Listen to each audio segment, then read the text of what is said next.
Today's episode of Socially Democratic is presented to you by Dunn. Dunn partner with businesses, organisations, unions and social democratic parties across the globe to train leaders, develop community organising and engagement strategies to empower people to organise for change. And in 2021, Dunn will continue to work with folks that want to make a difference, inspire, give hope and enable leadership to achieve their shared purpose. To find out how you can partner with Dunn, hit us up at dunstreet.com.au. Socially Democratic is also presented to you by Maurice Blackburn Lawyers. If you're passionate about working in the law and providing access to justice, then maybe Maurice Blackburn Lawyers is the place for you. And funnily enough, they're looking for a paralegal to join their class action team. So learn from a highly successful, collaborative and skilled team in an engaging culture and supportive environment by working at Maurice Blackburn. And the role is based in sunny Brisbane. And to apply, go to mauriceblackburn.com.au/careers. Be part of change and fight for fair. Apply now. Hello and welcome to another episode of Socially Democratic, your weekly centre-left political and cultural podcast that dives into the progressive issues of the day and the people leading them from home and abroad. And on this week's episode, we are joined by Marcus Stewart, who is the co-chair for the First Peoples Assembly of Victoria. And Marcus comes on the show today to talk about the process of treaty that has been currently negotiated or about to be negotiated between the Aboriginal Victorian community, our First Peoples and the Victorian Government. So he'll talk about treaty, the truth-telling process and how that will fit into treaty. And indeed, there's been some huge announcements over the last 2 weeks in that space. So Marcus will be on here to talk about that and a hell of a lot more. So great to get Marcus on the show, and I hope you enjoy what he's got to say about a very, very historic and important step between black and white relations in Victoria. Don't forget to subscribe to the show via Apple Podcasts, Spotify, Stitcher or Amazon or whatever you listen to in terms of your podcast app. And if you are following us on Apple Podcasts or if you use Apple Podcasts, please leave us a rating and a review. And for all the most recent updates, follow Dunn on Facebook, Twitter, Instagram and LinkedIn. Now let's get to today's episode.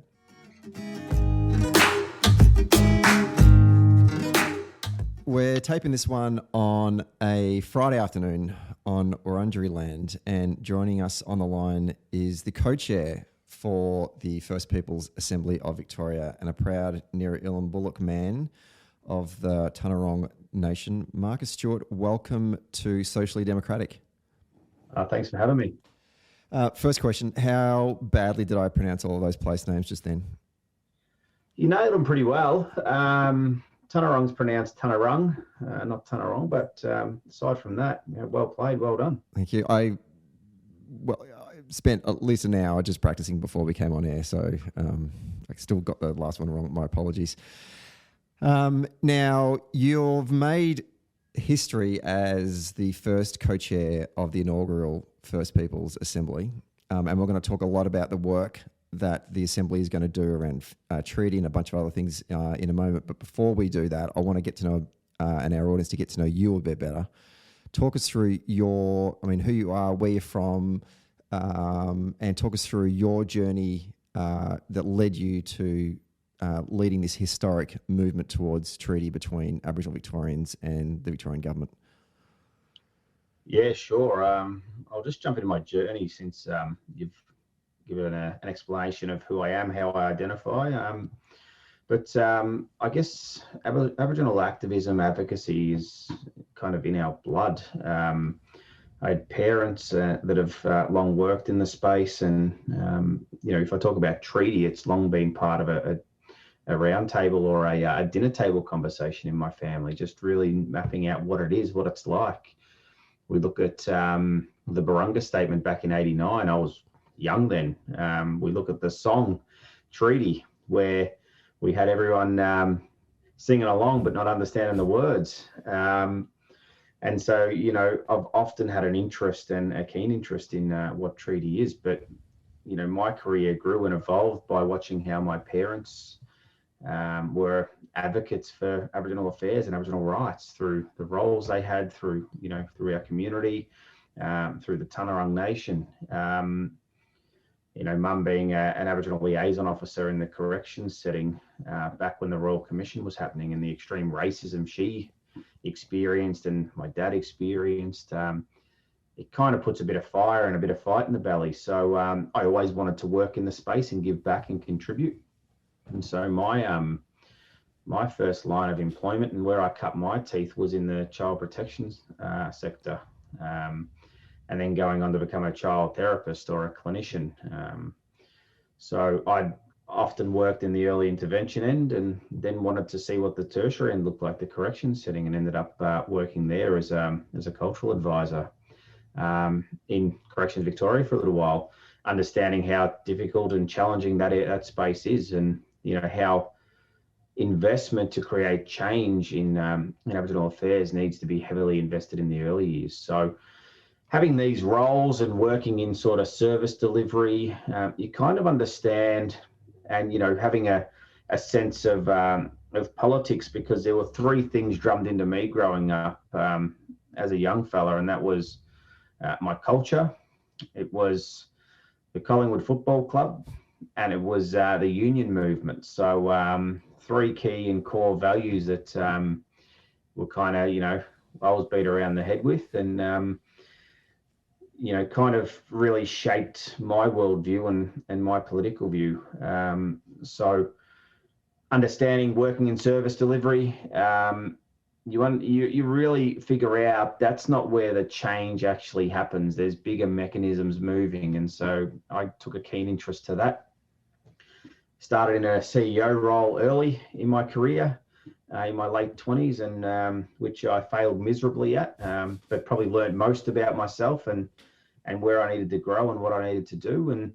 But what I really understood there is, even though you're at the top of an organisation or an Aboriginal organisation, it's not where the change happens. So I went and did a stint in the public service to understand where, if we're playing a game of chess, I didn't want to be playing with the pawns. I wanted the king and queens in my hand. And sometimes you get that unique opportunity at reform where you can do that through a policy setting. But it really sort of, you really keenly understand where change happens, and where activism and advocacy meets the political power of this state and this country. So and then ended up in some political roles, and led a traditional owner organisation, which was My Nation Tanarung. Then took on another role at the Federation of Victorian Traditional Owner Corporations, and now elected as the co-chair of the First Peoples Assembly, entrusted by my community, entrusted by my chamber to lead this journey. You mentioned some of the lessons you learned as a young bloke, when you had a CEO role. I'm interested to get a sense of what lessons did you learn from those experiences? I guess the biggest one is I didn't really know what I was doing. I think, over time, the lessons weren't instant, they were gradual, and they happened over time. I really understood and got a clear understanding of what my skill set was, where the gaps in my skills were. I mean, it's a hard thing to do sometimes, to actually sit in the mirror and have a kind of a hard conversation with yourself and identify that I'm pretty shit at this component of work, or I need to work hard at that. It wasn't easy, especially being young, being in a CEO role. The ego kicks in, but I think it was one of the biggest eye openers I had, and probably shaped a way forward. And I kind of shaped probably part of my worldview, in that if we're going to achieve most, or how we achieve most for Aboriginal people, is not about individuals. This is about a collective movement, and it's about bringing all our community along. So one thing I wanted to do coming out of that role is understand how the broader government system works, including the public service. And I felt that was a real area of knowledge and a real gap. But also understanding, was I an administrative purist or a policy purist? Probably not. But when I was, studying family therapy, one thing that really stuck with me was systems theories, and I think that really connects to how politics works. And I thought that was a real unique skill set that I had, that I wanted to grow and I wanted to develop. And so really focused on getting my understanding of how this country and this state works.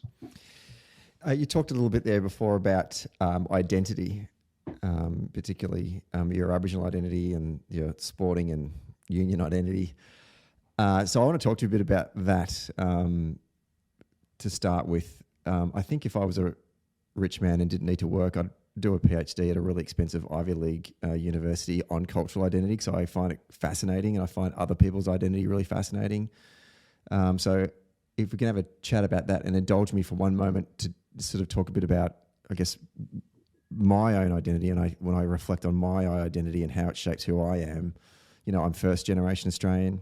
My parents came from Glasgow, Scotland in the 1950s, but they are descendants of, Irish Catholics. So we're fleeing, famine and political oppression and all that kind of stuff.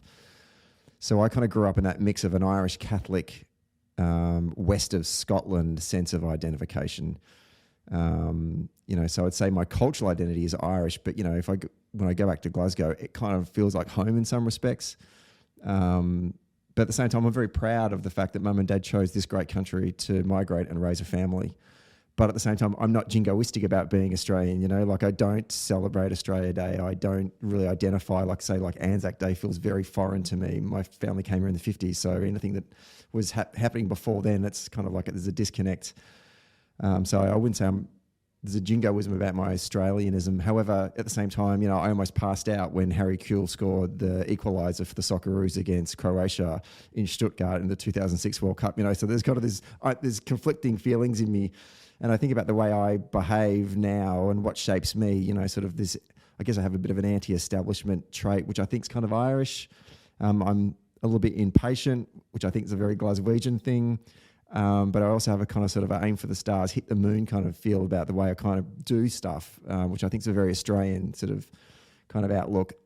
So that's my mix. Now, you're a first Australian. You're one of our First Nations people. I'm really interested to get a sense of, for you, your identity in balancing both being Aboriginal but also being Australian as well, and all the things that are mixed up into 60,000 years of descendants on this land, and then who you are today and how that shapes how you want to conduct yourself as a leader of that community, but also is trying to bring together the sort of this black and white history of ours. Yeah, no, it's a really good question, because there are many of our mob who don't consider themselves Australians.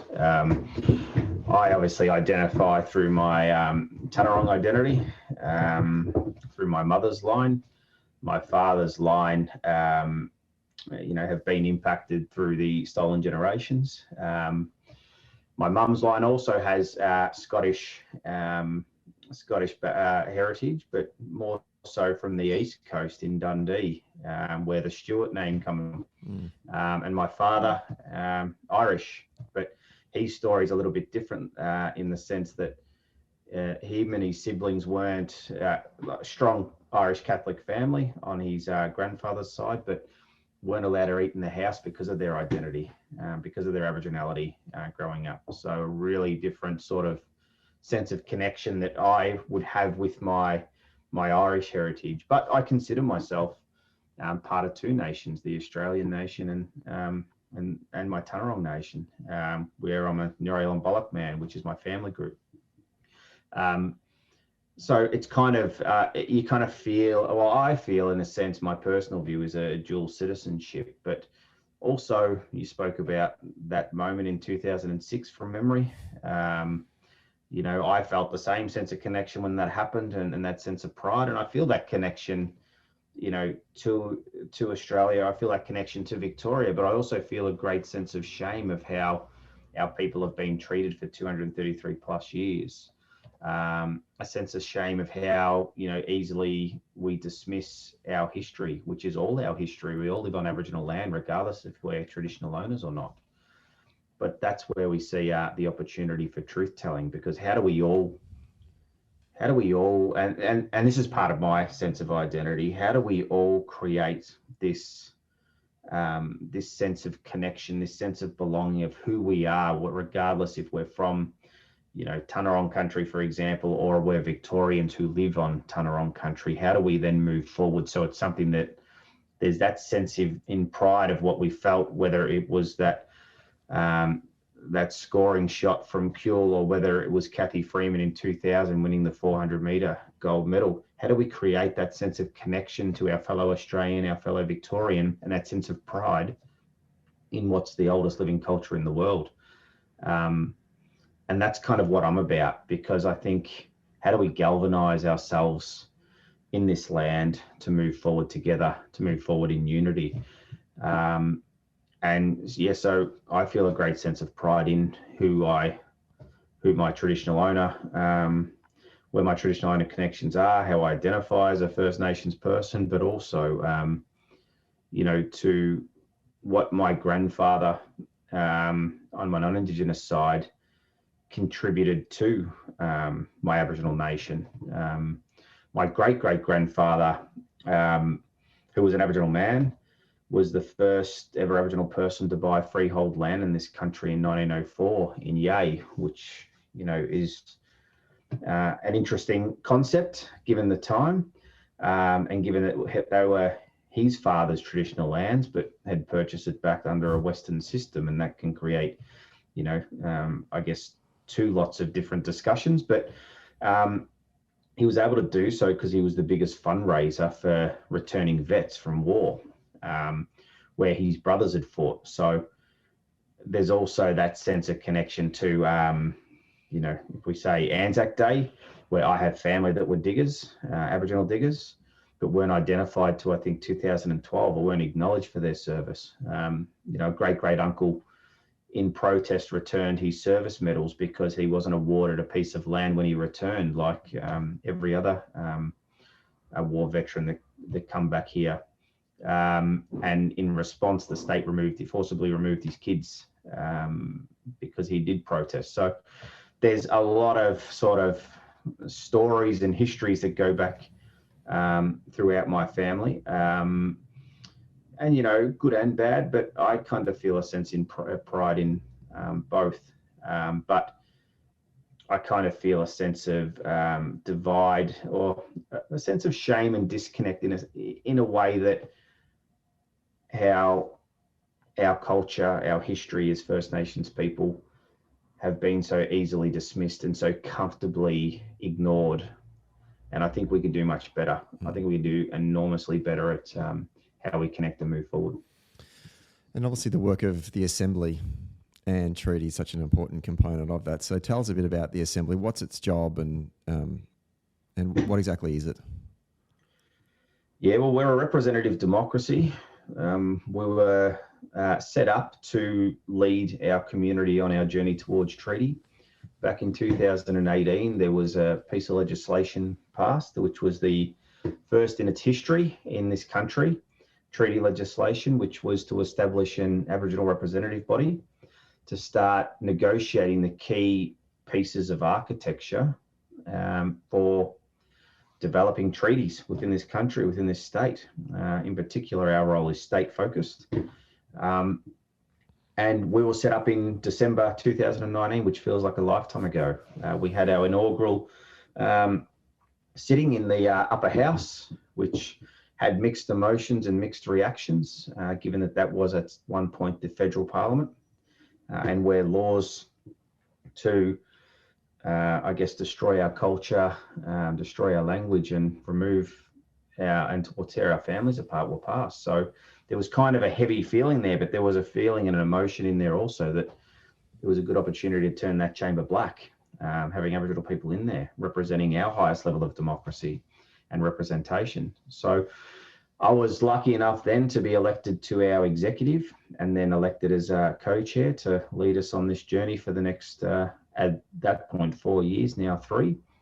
And our role is to develop a treaty negotiation framework with other key important pieces, including a treaty authority, which is the independent umpire, which can assure government negotiating good faith, and we can bring them back to the table, which we've never had such an entity like that. we recently signed off on a dispute resolution process, which is that legal instrument, which will fill the gaps until the authority's up, which is a true credit to government taking this seriously. But also a self-determination fund of where we can move the bureaucrats out of our lives and make decisions on where and how we fund treaty negotiations moving forward. Did you look at other examples of treaties that have existed between First Nations and governments around the world as a sort of a guide or an inspiration or best practice? Yeah, we did. And I was also lucky enough to spend a bit of time in British Columbia, where in particular we looked at their contemporary treaty making, where I think it's around 26 years since they started that process. I think it might have been 93 from memory. Their first treaty that they'd struck was 2009, as I understand. But that's like state treaty making. Their provinces, obviously British Columbia, it's very similar to what we're trying to achieve. So we looked closely at what they were doing. Our chamber have an appetite to go down a hybrid model of statewide treaty, but also localised treaty. British Columbia provided a good example of what localised treaty meant and what could be achieved through their process. Sorry, Marcus, what's the difference between localised and state level? As we're sort of unpacking and understanding, because that's a brilliant question, it's what we saw as localised treaty making is traditional owner groups as sovereign nations negotiating their own treaties. That's how we'd see it in Victoria. That's how they've done it in British Columbia. A statewide treaty would be looking at more of the bigger questions. For instance, if I use an example, the correctional setting, what rights do Aboriginal people hold within how that's managed, how we actually start tackling the overrepresentation of Aboriginal people in that setting. It could be the piece that activates everything else as well, like the localised. But we don't have any examples of how that would work. That's what we're currently exploring right now. But we decided that a hybrid model was the most efficient way to go, which could address what we're trying to achieve here. We looked at the Treaty of Waitangi in New Zealand. Some amazing examples there, but it's a 100-year-old plus treaty. It's really hard to think, how do you actually build such a thing and such a treaty with such significance in a contemporary environment? But we also looked at, which isn't treaty focused, but we looked on political representation, and we looked at the Sami Parliament in the Scandinavian countries, Norway, Finland, Sweden, and what their representative structure looked like since 1989 when it was established, and what were the similar parallels we could look at if we were, say we wanted to get on a line of an Aboriginal Parliament one day. So we have looked at examples internationally. We have looked at agreement making locally. For instance, we look at the Noongar Agreement in Western Australia, which is pretty close to a treaty. It's pretty phenomenal what they've negotiated and achieved there. So there are numerous examples, but there's some part of this journey, which is, the first frontier where you've got to sort of go it alone and figure it out. And that's where we're at right now. You mentioned that the Assembly is a democratically elected voice. Tell us about the power that comes with this body. Yeah, we are. We're a hybrid model as well. We've got reserved seats for traditional owners, but we've got 21 elected seats from regions, which is similar to what we see in Parliament. There's a lot of power that comes in that, just as it is being an elected body, but also an enormous responsibility as well, because you're entrusted by your community to lead them on this journey. You're entrusted to actually set out and improve the lives of our people who are basically wanting something. They don't want the status quo. They want to see something different, whether it's, the struggle to get food on the table, but, what can we actually achieve through this journey? And I think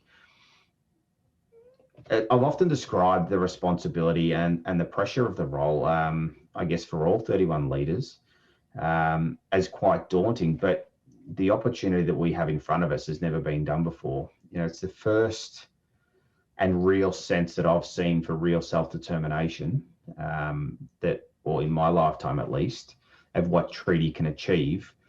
But we've got to understand as well that we serve a 4-year term. Our next iteration of the Assembly will serve a 3-year term. And we're not going to achieve everything in that term, but we have to set the foundations and leave it on a stronger footing than we found it. And that's kind of the added responsibility that we feel we carry. There's a lot of power in that because we're setting the tone, we're carving out the new ground or the new frontier, as I described earlier. But there's also, we get one shot at this and we can't get it wrong. So in a sense, it's quite daunting. The responsibility is enormous, but there's a lot of power in being an elected voice and actually being able to hold government accountable to, what we have seen as generations of disappointment. The Assembly, as you said before, has been up and running for just over a year now. What's been some of the key milestones that you guys have achieved thus far? I think the biggest, coming out of a chamber meeting yesterday, we sat for the first time this year. I think the biggest achievement is we have just signed off on a terms of reference, which we've been working with the government on for a truth and justice process for the first time in this country's history, let alone state's history. I think we've seen roughly a little over 40 internationally, which is kind of still pinching myself to actually feel that this has actually happened. This is real. But and now we're out and we're advocating that we want to see this inquiry, which was agreed to in principle, that could be the shape it'll take, to have the powers of a royal commission to actually create true change and real change. And so pretty enormous 24 hours, as you could imagine. But also a couple of weeks ago, we signed off on the first piece of, I guess, the interim dispute resolution process, or the dispute resolution process, which was the first task we had to develop under the legislation. And now we've opened up the floodgates to negotiate the substantive matters, in particular the treaty negotiation framework. So that was an enormous achievement and a credit to the leadership on our chamber. And now everything, it's game on. Picking up that remark you mentioned before about truth telling, how's that going to fit in with the developments towards treaty? I mean, that's a good question, and I think truth telling can really offer the why to what treaty is. It's often hard to describe, what you want to achieve through treaty, what it could be, but truth telling really flips the momentum now that what has happened in this state's history can no longer be denied. We can actually tell the true side of history. And that's something that should be able to galvanise us as Victorians and as traditional owners in Victoria. I think it can really shed light on our history, what's happening from a contemporary point of view. So for instance, why are Aboriginal Victorians 10 times more likely to die die 10 years younger, than their fellow Victorian? Why does Victoria have the highest level of overrepresentation in the child protection system in this country of Aboriginal children? But also, what are some of the amazing stories of our history? Our language. We look at the World Heritage listing of Gunditjmara on Gunditjmara country, Budjabim. We look at the 20,000 plus year old rock art in Euroa on Tanarong country, on my country. There's some amazing stories, there's amazing history in this state alone, and we see it as an opportunity to galvanise this state and create that level of connection and belonging that we all move forward together, and that we're a better state forward. We create a better Victoria. Do you think the Victorian public is ready for this truth telling? We saw during the Deadly Questions campaign, which is a government campaign. It wasn't run by us.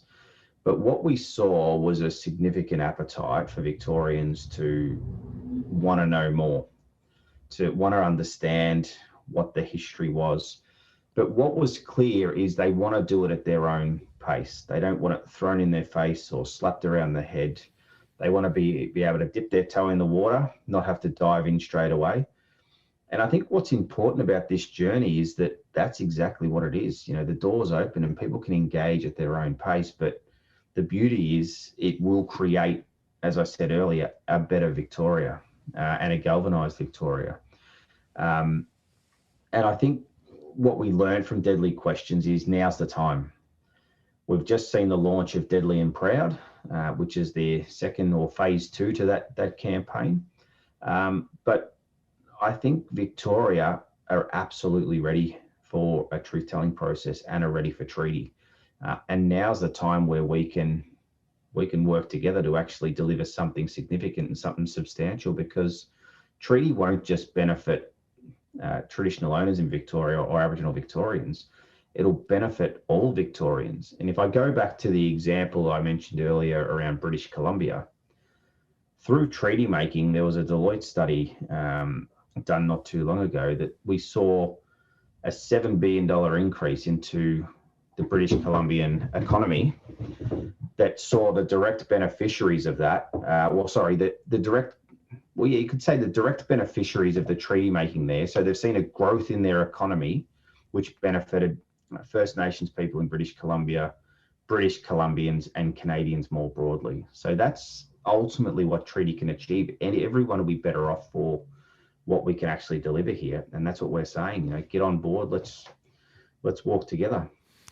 How much does education play a part in that mission? I was thinking about this this morning when I was sort of getting ready for the podcast, and I was thinking about back to my high school education. I'm sure the curriculum has changed substantially since 1988, but I know that when I went through high school, we did Aboriginal history once, and it was in year 7, and I don't think we touched it again throughout the next 6 years of my secondary education.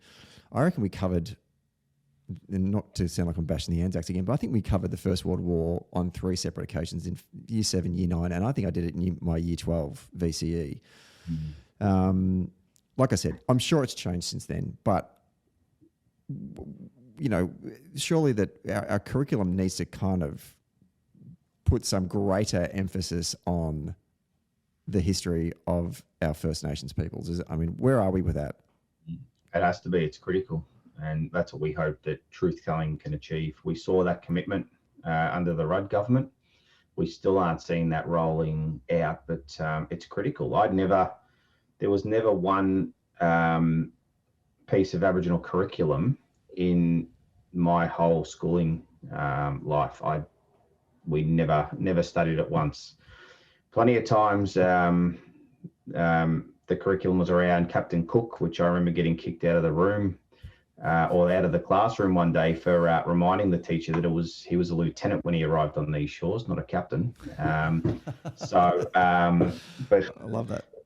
Never once had the opportunity for Aboriginal curriculum through the schools I attended, both primary and high school. But it's critical. Education is single-handedly one of the most important tools we have to bring our fellow Victorian along and to understand what our history is. And it's the oldest living culture in the world. It'd be amazing if we could teach this in our schools. I know from my time at Tunnerong, we started running a language curriculum, Tunnerong language curriculum out of Buxton Primary School, which they loved.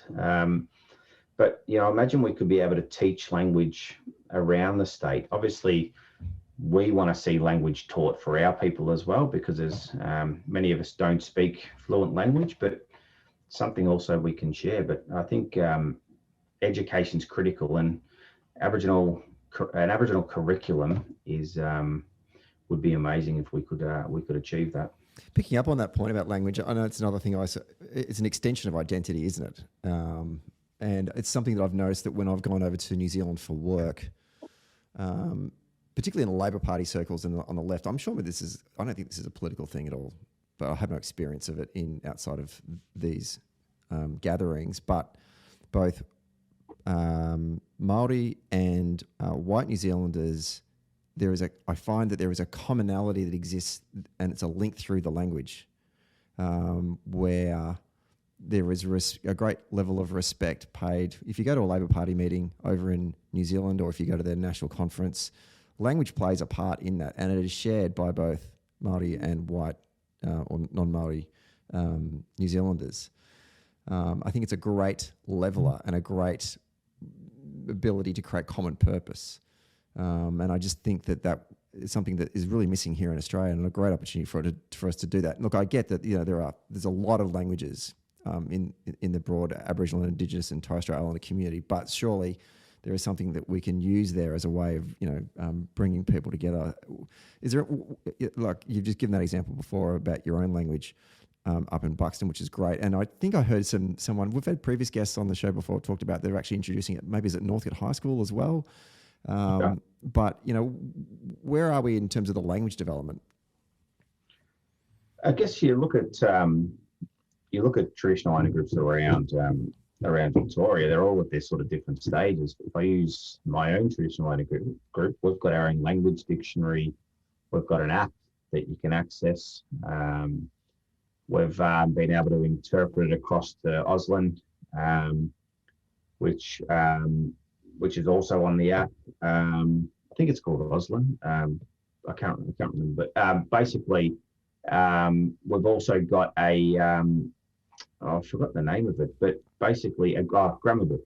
So you can actually start looking at how you structure your sentences and whatnot. So it's pretty phenomenal where we've got, and different mobs are at different stages, but our language is critical to our culture, and it's single-handedly what colonization prioritized in targeting to destroy, along with separation from land and separation of families. So it was a common tactic used across the world to separate First Nations, or basically to colonize First Nations lands. But I think it'd be amazing if we got to a point in time where we could share and exchange language with our fellow Victorian. It was taught and spoken in schools, and it was a common dialogue or dialect amongst the Victorian community, like we see in New Zealand. Where are we up to right now in the treaty process? Yeah, it's a good question. We're, as I said earlier, we've just signed a interim dispute resolution process, which will provide, I guess, I've been on the record of describing it as the great equaliser. It'll keep government honest, it'll hold them accountable, and make sure they engage in this process in good faith. And that's not saying they haven't, but it gives us a legal instrument to keep them honest during this process. We're about to dive into some big conversations and big negotiations around the treaty negotiation frameworks, which will be huge. So we anticipate an enormous year ahead of us. On top of that, the truth-telling process, which I think is going to be it's going to be confronting, but it's also going to be probably single-handedly the most significant process that we run in our community. And I mean community is in our broader Victorian community, to really, I guess, start that process of reconciling, that process for Aboriginal communities of healing. So it's pretty exciting right now. This is almost like the what do you want to be in 5 years kind of question. But what's your aspirations for treaty? What does success look like down the track? It's a really good question. I think the best way to answer that is it's not going to be up to me, even though I sit in I carry a senior role, senior responsibility in this, but it's certainly not up to me what these outcomes will look like. I think what's critically important is that whatever treaty will be, it'll be a community-driven outcome by our people, for our people. But it has to improve the lives of Aboriginal and Torres Strait Islander people in Victoria. It has to be, it's an old cliche that I've used, but it has to be the tide that raises all ships. we see the closing the gap data growing and growing, and we see governments continually come out spinning it. Although the outcomes are getting worse, they're trying to claim that they're getting better. So we need to start looking at, why is this disadvantage growing? How do we improve it? And how do we underpin the inherent rights of traditional owners in the state of Victoria? I mean, I guess there has to be. I'm assuming there's a practicality to the treaty, right? It's not just a. I mean, one of the challenges for the campaign for an Australian Republic is it's not grounded in. Australians don't. I don't think they see it's. How's it going to impact directly on my life? It can be sometimes seen as a bit too symbolic. Yeah. And I'm sure there is plenty of important symbolism in treaty, but where's the practicalities here for Aboriginal people in negotiating a treaty with the government? If we think about the Swasin people, for example, in British Columbia, west or southwest of Vancouver, they saw resistance from British Columbians in their area around their local lands of what it would mean for them. What does a treaty settlement mean? Does that make life more difficult for them? It seems a bit symbolic and a bit political. Like, what, as individuals, are they getting out of this? And we saw, through numerous dialogue between the Swasin people and local business holders, the people living in that area, they were getting 12-month leases on their ag lands. They ran agribusinesses, and we saw joint ventures. We saw micro businesses. We saw the Swasin people basically going into agreements of 20-year ag leases to actually support longevity and continuity in their business. We saw them become an enormous employer on their local lands of both Swasin people and non-First Nations people in British Columbia. We saw, that's the significant opportunity that treaty offers, not only to, in our example, Victorians or traditional owners, but actually more broadly Victorians. If I use Tunarong, for example, aside from Mitchell Shire, I think we're one of the biggest employers in central Victoria of both, traditional owners, Tunarong people, Aboriginal people, but also Victorians. And that's where our investment will be. If we settle a treaty, we'll see job growth in our local region. We'll see employment opportunities, obviously. We'll see opportunities for joint ventures with local business through natural resource management of parks. And we're already seeing that through, some of the traditional owner group settlements that we've seen in Victoria.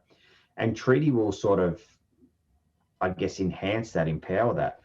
But I think that's it's always hard to describe what an outcome of treaty would be. What does it mean for individuals, as whether we're traditional owners, Aboriginal Victorians, or non-Indigenous people? But I think we'll see significant growth in jobs. For instance, for us, a priority is, how do we take, and we saw it with the Swasin people, if we've got a lot of our young people leaving school early, how do we get them and build life skills? If we're developing an agribusiness, for example, or we're managing country through natural resource management. So we will see a direct benefit for all Victorians, not just traditional owners and Aboriginal Victorians. I have noticed that you and your big hat have been plastered all around Melbourne at the moment as part of the Deadly and Proud campaign, which you mentioned earlier on in the show. What's the purpose of this new iteration of the campaign? This campaign is going to be significant because it's connected to treaty. It starts the dialogue around what treaty means, what this could be. And it's targeted at our fellow Victorian to start understanding. For instance, what does the word deadly and proud mean?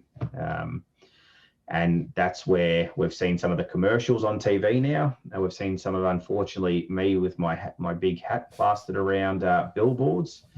But it's really to open up that dialogue and start building that understanding of what our culture is, to absolutely showcase Aboriginal stories of what we all can be proud of, living on Aboriginal land or being connected to Aboriginal land, but emphasize, showcase Aboriginal stories from around this state. And, people can check out www.deadlyandproud.vic.gov.au, I think it is, and check out the stories. They're pretty phenomenal. They're powerful. And we're going to see that campaign roll over the next 3 months, but it's a hook into treaty. It starts connecting that why we're on this journey towards treaty in Victoria. What can this actually mean?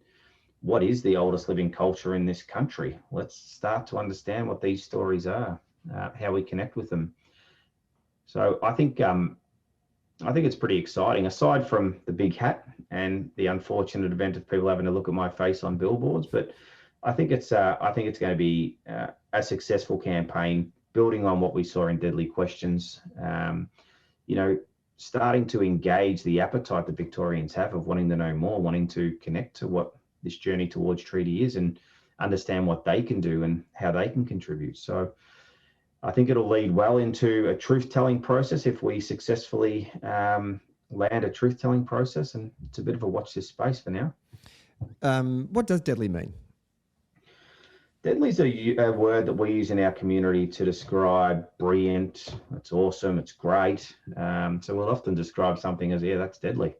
Not in the term most associated with in Western society. It's something that we attribute to, that's great, that's brilliant, fantastic. So it's we use the term deadly, and the Deadly and Proud campaign is around how can our fellow Victorians be deadly and proud just like we are? So how can fellow Victorians be deadly and proud just like you guys are? What's a way in which the broader community can get involved in this process or support it? People can check out our website, www.firstpeoplesvic.org. Not that that's going to make you deadly and proud, but it's going to give you some information around our journey to date and where we're sort of taking this, what will you describe as, as form part of our activism, this rhetoric into reality, which will be treaty, which will benefit all Victorians, not just us. Get engaged in the truth-telling process. That's going to be, significant. And we hope that achieves, enormous outcomes in improving the lives of Aboriginal people. We can now share the true side of our history as Victorians, not the one side that's often been dismissed.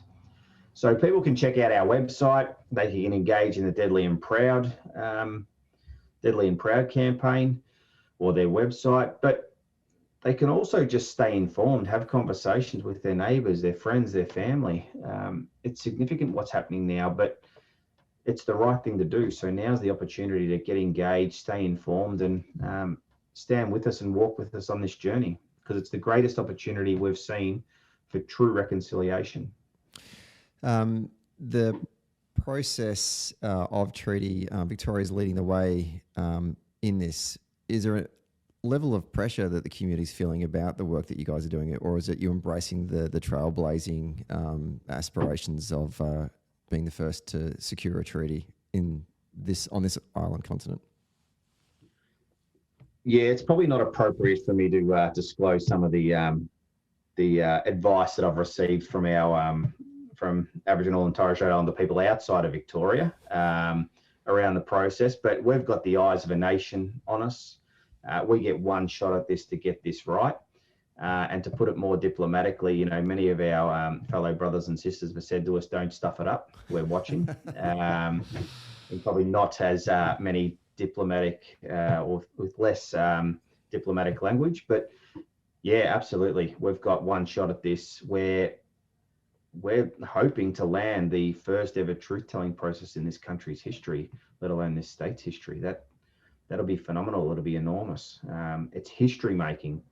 And we're a long way ahead on our journey towards treaty. If we look at where Queensland are at and where the Northern Territory are at, unfortunately, the South Australian Government pulled the pin on the traditional owners in South Australia, which is devastating.